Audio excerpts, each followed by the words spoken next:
The Great One's Journey by the Liar Who Lies Chapter 6. The world listens to the ripples. The heroic capital, Bones in the receptionist's office. Please, you have to let us through. This is an urgent matter. Two men were standing side to side, begging for the receptionist to listen to their plead. One was a young blonde man, the other was white-bearded old one. I'm sorry, sirs. The Remnant Council currently isn't looking for any suggestions made by the public, the woman behind the counter replied in a bored voice. This is not a suggestion, this is a warning to all races. If we don't inform them in time, then the world may very well end soon. And we are not just ordinary people. We are explorers. Those who explore ancient ruins to find the truth about the past. The woman couldn't even resist the urge to roll her eyes. Really, what could be worse than the Demon Lord? Even if it came, the Great Nine would be able to send it running.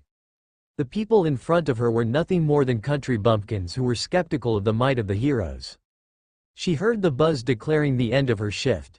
Without so much of a word, she quickly pulled the curtains and stood from her desk. Hey, where are you going? Wait. Wait, the old man put a hand on the blonde man's shoulder. It's no use, Caleb. None of them are willing to listen. Caleb the explorer then fell silent. No, he refuted, there might be another way to inform them. Charles gasped, you don't mean? Yes. We tell them straight to one of the Great Nine. But which of the nine would listen to our plea? Who would we be able to find in the first place? Asked the old explorer. The blonde man stayed paused for a minute before answering, El Cedron. In the woods, far off from any large settlements, lies a large building often used as safe house. On top of the entrance was the symbol of an egg with the letter M over it. In the office room, Dan Spear was smoking pipe while reading the reports. He then heard a knock coming from his door. He signaled one of his bodyguards to open it. The one who entered was the boss of the gang's branch in Rollhart. The man immediately bowed. I am truly sorry, my lord. There were some unforeseen circumstances in the battle. The boss was visibly sweating. So you still lost even after I sent you 3 of my fine men, Alfred, Bio and Lokia? The lord's question struck him like lightning with every word. Why yes. But I have a very good reason. Ho? Then enlighten me. You better hope your explanation bears weight, if not. The boss shook slightly when Lord Dan tailed off. There was actually a hidden master participating in the battlefield.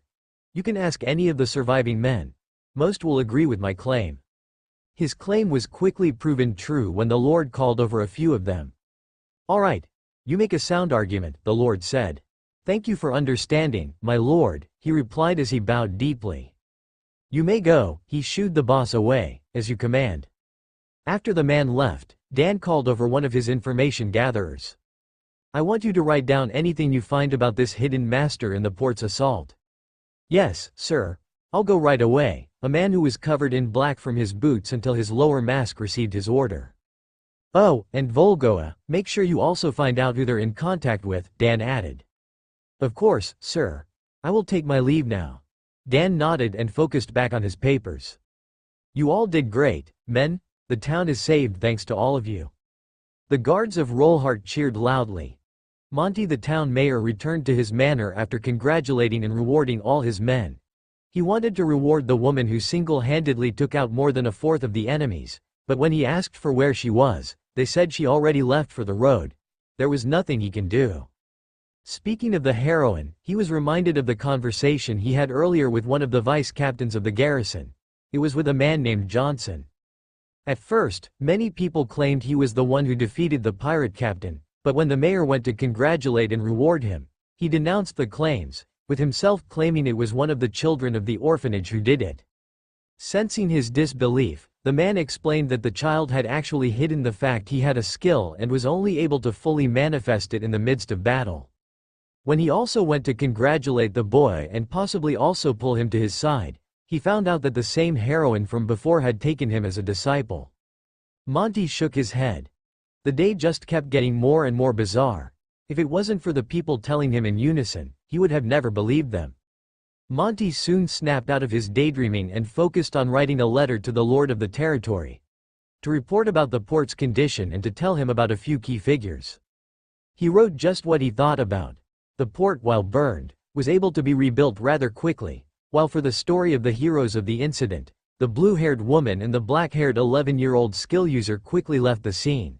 He had described their appearances in hopes the Lord would be able to recognize them and reward them. He finished his letter, put it in an envelope, and set it to the messenger bird to go to the center of the Arcanist territory. The territory where the most advanced academy is present. Well, while the town was also part of the territory, nobody recognizes the territory for having Rollhart Port Town in it. The sun shined down upon Jack's bare tanned skin. Closing his eyes, he could hear animals in the forest moving. Their padded movements on the ground, scratching on the wood, rustles on the leaves, and many others he neglected to mention. Though it was unfortunate he could not take in and enjoy the environment, for he was currently being hunted by none other than his teacher. Teacher, he dodged an attack that suddenly appeared out of nowhere. Teacher, please stop, you'll kill me at this rate. To that, Rimuru-sensei just laughed and replied, that's the idea, kid. Wah, yes. He missed this a lot. Chapter 7. Dance to the rhythm and tie the knot. It's been about a week since Jack and his teacher left Rollhart. It took a while for him and Johnson to convince the rest that he was safe in his teacher's wing. Orly and Alice were such worrywarts. It took hours to explain that Rimuru, his teacher, was more than capable of defending both him and herself from danger. It all ended with a lot of hugging and crying from both sides. Waving at his close ones from afar, Jack walked on the road with Rimuru. After a few hours of traveling, Jack finally decided to ask where they were going. Only for his teacher to reply with an, I don't know. He could feel his eye twitch. His teacher then explained she was basically running off to wherever that has anything that caught her fancy. In other words, she had no idea where she would end up next.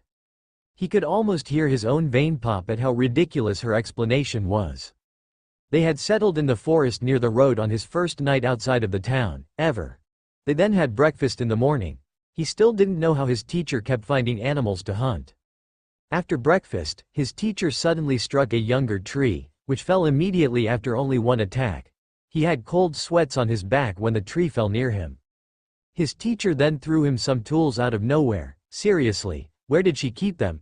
And told him to create his own bakken, which he learned was something equivalent to a curved wooden sword. It took 5 days for him to complete it with his teacher's guidance and care. The result was much cruder than he'd expected, but Rimuru congratulated him anyway. To keep him from feeling down, his teacher told him some very important words.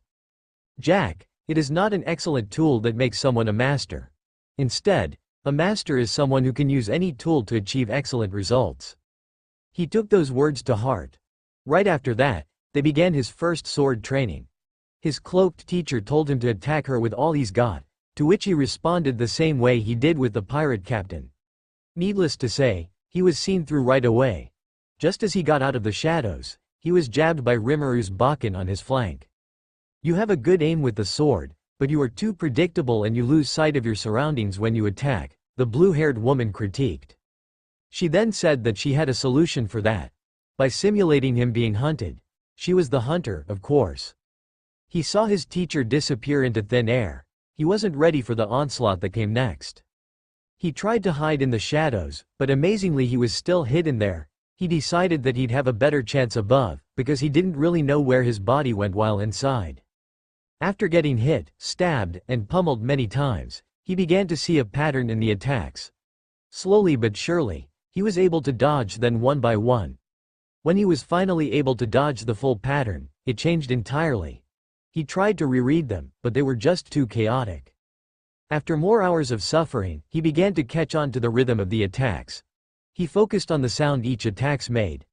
With that, he was finally able to not just sense where the attack came, but also know the type, speed, and power of each strike. He dodged them all.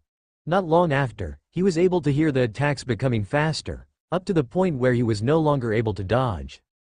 It was like he moved instinctually. His hand moved the sword on its own. He not only deflected the attack, he pushed it aside and struck back. It was like everything clicked. The pattern, the sound, the movement, he was able to process everything and emulate them into his strikes. Not just that, he was able to combine the attacks, create new patterns and combos. He was now on the initiative. He even weaved his shadow foot into his chain of attacks, He kept going. He could feel the side of his lips go up. And then, finally, he collapsed. What? He asked, confused as to why he suddenly collapsed. Congratulations. You were able to enter the flow state for the first time. The flow state. It is a moment when a person is so immersed into doing something that they are able to empty their minds and focus solely on the things they are currently doing. It can be said that once you were in that state, you forget about the past and future, and live solely in the moment. You were so busy taking in signals from the outside that you neglected to listen to the signals your own body was giving you. Do you know how long you've been attacked for? He thought hard about it. He could only guess, 8 hours? You were attacked for almost 24 hours straight. His eyes widened when he heard that. No wonder he was so tired. His body was practically screaming at him to stop. He should probably include it in the state that, next time, he. As Jack slowly lost consciousness, Rimuru picked him up and carried him back to the camp. He then set up Jack's bed and lied him down. He smiled and said, "Good job, I'm proud of you." It was currently noon on the 7th day they left. How would my brother would think of him, he asked to himself. I'm very sure he would have stolen your disciple for himself. Rimuru chuckled. He wondered how Veldora was doing right now. Somewhere in the spirit realm Veldora Tempest wasn't feeling so hot right now. He was currently hiding in one of the wells of souls, doing his best to keep his aura in check. Why was he doing this? Veldora Tempest. You get your ass back here, now. That was the reason. His little brother never told him marriage was this terrifying. He kept his mouth and aura shut, hoping that she wouldn't notice where he was. Shit. Hey. Ramirez, honey, what AR? Don't you, honey, me. You know what you did, now, come with me. Ramirez pulled him by the ear. Oh wow. Alright, I'm sorry. While Veldora and Ramirez had been best friends for countless of years, their relationship started to change when the girl started growing up. After Ramirez grew up, she changed a lot, and thanks to the expansion of the multiverse, she able to keep her adult form indefinitely. Veldora was at first saddened by the change, before he realized how stupid it was to feel that way and started feeling happy for her growing maturity. They still hung out with each other, but with each time they met and conversed, they slowly grew feelings for each other. After hundreds of years of playing cat and mouse with one another, his little brother decided it was enough and practically shouted at them to get married. The no marriage policy between the higher powers was abolished when Seal figured out a way to bypass the dangers of procreation. Though, this didn't matter to the couple as they weren't planning to have kids anytime soon. Long story short, they got married. Veldora had split off the soul corridor with Rimuru in order to stay with Ramirez. It wasn't that they had a falling out. They were still bros, after all. He just wanted to show his love how serious he was with this. Though, now he was starting to regret it. Clone Rimuru refused to wake up and help him hide from his wife's wrath. With nowhere to hide, Veldora was dragged off by his wife back into their home. Really, where was his little brother when he needed him?